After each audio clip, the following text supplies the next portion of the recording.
يقول إنها بقرة صفراء فاقع لونها تسر الناظرين. قالوا ادع لنا ربك يبين لنا ما هي إن البقرة تشابه علينا وإنا إن شاء الله لمهتدون. قال إنه يقول إنها بقرة لا ذلول تثير الأرض ولا تسقي الحرث مسلمة لا شية فيها.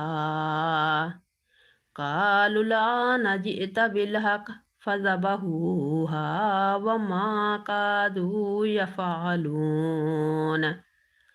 وإذ قتلتم نفسا